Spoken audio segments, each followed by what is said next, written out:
రాజమండ్రి నుంచి చర్లపల్లి వస్తున్న ట్రైన్లో ఒంటరిగా ఉన్న మహిళపై అత్యాచారానికి పాల్పడి ఆ తర్వాత ఆ మహిళ దగ్గర ఉన్న నగదు సెల్ ఫోన్ దోచుకు వెళ్లిన ఘటనలో పోలీసులు పురోగతి సాధించారు.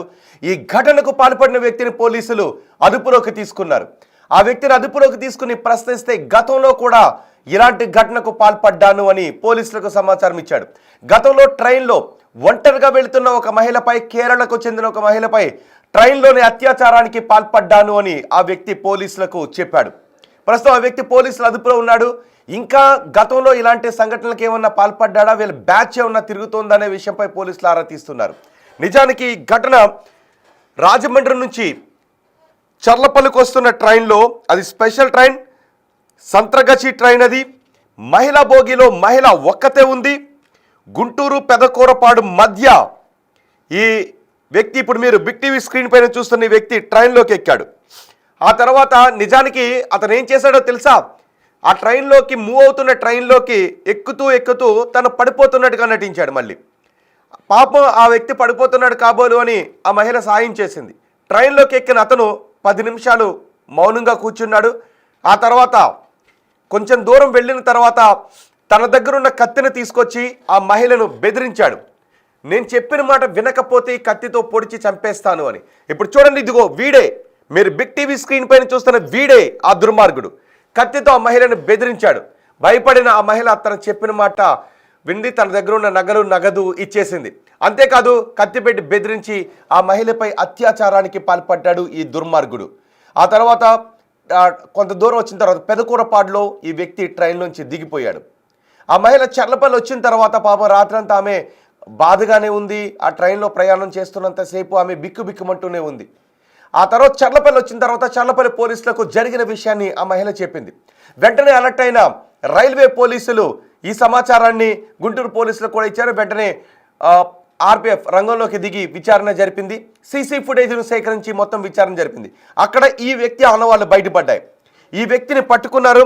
ఆ వ్యక్తి పేరు జొన్నలగడ్డ రాజారావు చెప్తున్నారు. జొన్నలగడ్డ రాజారావుది పల్నాడు జిల్లా సత్తెనపల్లి మండలం లక్కరాజు గార్లపాడు. ఈ వ్యక్తి పేరు జొన్నలగడ్డ రాజారావు. ఇతను కదులుతున్న ట్రైన్లో ఒంటరిగా ఉన్న మహిళలపై అత్యాచారాలకు, అఘాయిత్యాలకు పాల్పడుతున్నాడు. పెదకూరపాడులో ఆ ట్రైన్లో నుంచి రాజారావు దిగిపోయాడు. చర్లపల్లి వచ్చిన తర్వాత ఆ మహిళ పోలీసులకు ఫిర్యాదు చేసింది. పోలీసులు సీసీ ఫుటేజ్ ఆధారంగా వీడిని పట్టుకుని విచారిస్తే గతంలో కూడా ఒంటరిగా ఉన్న మహిళలు, ట్రైన్లో ఒంటరిగా ఉన్న మహిళలపై ఇటువంటి అఘాయిత్యాలకు నేను పాల్పడ్డాను, కేరళకు చెందిన ఒక మహిళను కూడా అఘాయిత్యానికి పాల్పడ్డాను అని ఈ వ్యక్తి చెప్పడంతో పోలీసులు ఒక్కసారిగా షాక్ అయ్యారు.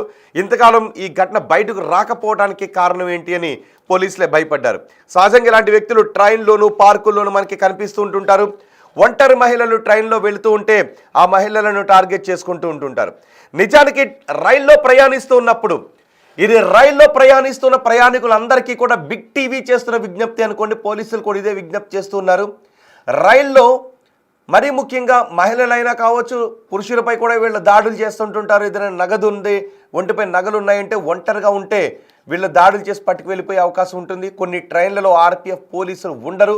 మీరు ఒంటరిగా ఏదైనా బోగీలో ఉంటే ఆ బోగీ నుంచి మీరు జనాలు ఉన్న చోటికి వెళ్ళిపోవడం మంచిది. ఒంటరిగానే రాత్రి సమయంలో బోగీలో ఎవరూ లేని చోట ఉండటం కంటే ఆ బోగీలో కొంచెం ముందుకు నడుచుకుని వెళ్తే ఎవరైనా ఉన్న చోటుకి వెళ్ళటం బెటర్.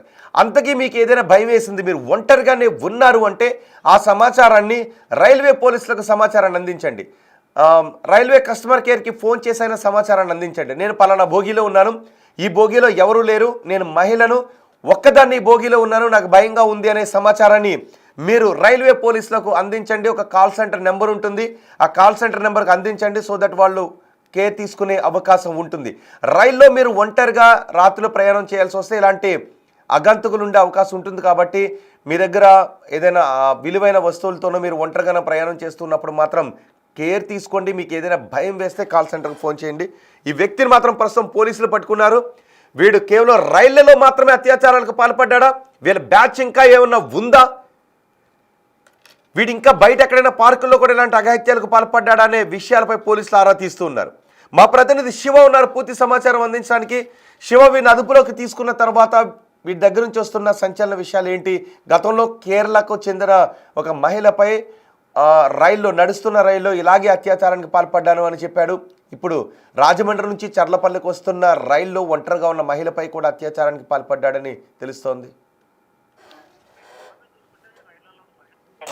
అత్యాచారాలకు పాల్పడుతున్న వ్యక్తిగా రాజారావు గుర్తించారు. ఉమ్మడి గుంటూరు జిల్లా సత్తెనపల్లికి సంబంధించిన రాజారావు గతంలో ఇటువంటి సంఘటనలకు 3 సార్లు పాల్పడ్డట్లు కూడా పోలీసులు విచారణలో వెల్లడైంది. నిన్న సాయంకాలం ఆయన సత్తెనపల్లి పరిసర ప్రాంతాల్లో తిరుగుతున్న సమయంలో కూడా తెనాలి రైల్వే పోలీసులు అతను అదుపులో తీసుకుని తెనాలి తీసుకెళ్లారు. వాళ్ళు ఒక రహస్య ప్రాంతంలో అతన్ని విచారిస్తున్నట్టు కూడా తెలుస్తుంది. గతంలో ఒరిస్సా ట్రైన్ లో ఒకసారి ఒక మహిళను ఇదే రకంగా ప్రవర్తించినట్లు కూడా రైల్వే పోలీసులు విచారణ తేటతెల్లమైంది. తాజాగా ఏదైతే రాజమండ్రి నుంచి వెళ్ళిపోతున్న ట్రైన్ కి సంబంధించిన బోగి కోచ్ లో ఫుట్పాత్ పై నిలబడుతున్న సమయంలో కింద పడతాడనే ఒకే ఒక ఉద్దేశంతో ఆ బోగిలో ఉన్న ఒకే ఒక మహిళ అతన్ని గేటు తీసి లోపలికి ఆహ్వానించింది. ఆ తర్వాత కత్తి బెదిరించి ఆమెతో ఉన్న నగదు, బంగారము, సెల్ ఫోన్ తీసుకొని అలాగే బెదిరించి మరి ఆమెపై అత్యాచారం చేశారు. వెంటనే ఆమె అప్రమత్తమై రైల్వే సిబ్బందికి సమాచారం ఇచ్చింది. తదనంతరంలో రైల్వే స్టేషన్ పోలీస్ స్టేషన్ లేకపోవడంతో పిడుగురాల రైల్వే స్టేషన్ లో ఆమె ఫిర్యాదు చేసి వెంటనే దర్యాప్తు చేసిన పోలీసులు కేసు నమోదు చేసి విచారణ చేపట్టారు. అప్పటికే రైల్వేలో ప్రయాణిస్తున్న సమయానికి సంబంధించి పూర్తి స్థాయిలో అప్రమత్తంగా ఉండాలి. అప్పటికే గుంటూరు దాటిన తర్వాత రైల్వే గార్డు అంటే ఆ రైల్వే బోగిలో ఉన్న గార్డు వచ్చి ప్రత్యేకంగా కూడా చెప్పి వెళ్ళినట్టు తెలుస్తా ఉంది. ఒక్కరే ఉన్నారు, డోర్లు తీయద్దు, డోర్లు లాక్ చేసుకోవాలి అని చెప్పి క్లియర్ గా చెప్పినట్లు కూడా తెలుస్తాం. అయినప్పటికీ అతను ఫుట్పాత్ పై రాజారావు ఉండటంతో ఎక్కడ కింద పడి ప్రమాదం జరుగుతున్న ఉద్దేశంతో మానవీయ దృక్పథంతో ఆ మహిళగా అతని లోపలికి ఆహ్వానించింది. కానీ ఆ తర్వాత ఆమె పైన అతను ఎముడుగా మారి విచక్షణ రహితంగా ప్రవర్తించిన పరిస్థితి కనిపిస్తోంది. ప్రస్తుతం రాజారావుని తెనాలి పోలీసులు అదుపులో తీసుకుని విచారణ చేపడుతున్నారు. అతని వద్ద నుంచి అనేక రకాల ఆసక్తికరమైన అంశాలు వెలుగులోకి వస్తుంటే విచారణ చేస్తున్న అధికారులు సైతం విస్తరబోతున్న పరిస్థితి కనిపిస్తోంది. మరొక వైపు ఈ అంశానికి సంబంధించి రైల్వే శాఖ పోలీసుల ప్రమేయం ఏమన్నా ఉందా అనే కోణంలో కూడా శాఖాపరమైన విచారణ చేయాలని చెప్పి రైల్వే పోలీసులు ఆదేశాలు జారీ చేసినట్టు తెలుస్తా ఉంది. అంటే వీళ్ళకి ఏమన్నా బ్యాచ్ ఉందా? ఇతను ఒక్కడైనా వీళ్ళకి ఇంకేమన్నా బ్యాచ్ ఉందా? ప్రధానంగా ఇప్పటివరకు మనకు రైల్వే పోలీసులు చెప్తున్న సమాచారం ప్రకారం మాత్రం తరపు ఇతను రైల్వే స్టేషన్ లో దొంగతనాలు చేయడం, ట్రైన్లలో దోపిడీకి పాల్పడటం అలవాటు చేసుకున్నాడని చెప్తున్నారు. గతంలో ఒడిశా ట్రైన్ లో ఒక మహిళపై ఇదే రకంగా బెదిరించి డబ్బులు, నగదు, బంగారం లాక్కొని అత్యాచారానికి పాల్పడ్డాడు. తాజాగా ఇది 2వ ఘటనకు పాల్పడ్డా ఉంది. అయితే ఇతనికి సంబంధించి వేరే ఎవరు లేరంటే ప్రస్తుతం రైల్వే పోలీసులకు పొందిన సమాచారం వాళ్ళ విచారణలో వెల్లడైన అంశాలను చూస్తే ఇతను ఒక్కడే ఉన్నట్లు కూడా తెలుస్తాం. ఇతనికి ఎటువంటి బ్యాచ్ కానీ లేకపోతే ఎటువంటి టీం కానీ లేదని తెలిసి ఇతను ఒక్కడే ఉన్నాడని చెప్పి కూడా చెడు అలవాట్లకి, చెడు వ్యసనాలకి బానిస అతనికి రకంగా ప్రవర్తిస్తున్నాడు అని చెప్పి కూడా తెలిసింది. అయితే దీనికి సంబంధించి వాస్తవానికి ఇంకా ఇతని వెనక ఎవరున్నారు, ఇది ఏమన్నా ఉందా, దీని వెనక ఏదైనా ఉందా అనే కోణంలో కూడా రైల్వే పోలీసులు విచారిస్తున్నట్టు తెలుస్తాం. రైట్ శివ, రాజమండ్రి నుంచి చర్లపల్లికి వస్తున్న సంత్రగచి ఎక్స్ప్రెస్ రైల్లో మహిళా బోగిలో ఒంటరిగా ఉన్న మహిళపై ఇప్పుడు మీరు బిగ్ టీవీ స్క్రీన్ పైన చూస్తున్న ఈ వ్యక్తి అఘాయిత్యానికి పాల్పడ్డాడు. అక్కడ నిజానికి ట్రైన్ మూవ్ అవుతూ ఉన్నప్పుడు మీరు డోర్స్ వేసుకోండి, మీరు ఒక్కరే ఉన్నారని పోలీసులు ఆ మహిళకు చెప్పారు. డోర్స్ అన్ని క్లోజ్ చేశారు. ఈ వ్యక్తి మాత్రం అక్కడ ఫుట్బోర్డుపై వేలాడుతూ కనిపించాడు. మూవ్ అవుతున్న ట్రైన్ కాబట్టి పడిపోతాడేమోనని ఆ మహిళ మానవతా దృక్పథంతో డోర్ తీసి అతన్ని లోపలికి పిలిచింది. కానీ వీడింత దుర్మార్గంగా, క్రూరుడిగా మారతాడని మహిళ అనుకోలేదు. లోపలికి వెళ్ళిన తర్వాత 10 నిమిషాలు బాగానే ఉన్నాడు. ఆ తర్వాత తన దగ్గర ఉన్న కత్తితో ఆ మహిళను బెదిరించి ఆ మహిళ దగ్గర ఉన్న సెల్ ఫోను, నగదు తీసుకొని ఆ తర్వాత ఆ మహిళపై అఘాయిత్యానికి పాల్పడి కొంచెం దూరం వచ్చిన తర్వాత ట్రైన్ దిగిపోయాడు. పెదకూరపాడులో ట్రైన్ దిగిపోయాడు. ఆ మహిళ చర్లపల్లి వచ్చిన తర్వాత పోలీసులకు ఫిర్యాదు చేసింది. విచారిస్తే వీడి గతంలో చేసిన అఘాయిత్యాలు కూడా బయటపడ్డాయి. ఇప్పుడు పోలీసులు పూర్తి స్థాయిలో దర్యాప్తు చేస్తూ ఉన్నారు. ఇలాంటి వాళ్ళు ఇంకెంతమంది ఉన్నారు, ఎక్కడెక్కడ ఉన్నారు, వీళ్ళ బ్యాచ్ ఎలా ఉంటుంది, వీళ్ళు ఎప్పుడెప్పుడు కలుసుకుంటూ ఉంటుంటారు, అసలు ఇలాంటి క్రైమ్ ఎప్పటి నుంచి చేస్తూ ఉన్నాడు, ఇతని అసోసియేట్స్ ఎవరు అనే విషయంపై పోలీసులు ఆరా తీస్తున్నారు. అందుకే ఎవరైనా గతంలో ఇలాంటి బాధితులు ఎవరైనా ఉంటే ఆ విషయాన్ని పోలీసులకు తెలియచేయండి. ఏదైనా ట్రైన్లో మీపై ఇలాంటి దాడులు జరిగి ఉంటే మీ డేటాను పోలీసులు రహస్యంగా ఉంచుతారు. కానీ ఏ ట్రైన్లో జరిగింది, ఎప్పుడు జరిగింది అనే వివరాలు పోలీసులకు తెలియచేస్తే మీ వివరాలు గోప్యంగా ఉంచి అలాంటి వాళ్ళపై కన్నేసి ఉంచుతారు. ఇంకొకరు ఇలాంటి వారి బారిన పడే అవకాశం ఉండదు. గతంలో ఒడిశాకు చెందిన ఒడిశా ఎక్స్ప్రెస్లోను, కేరళకు వెళ్ళే ఎక్స్ప్రెస్లోను ఇలాంటి పనులకు పాల్పడినట్టుగా అతను అంగీకరించాడు.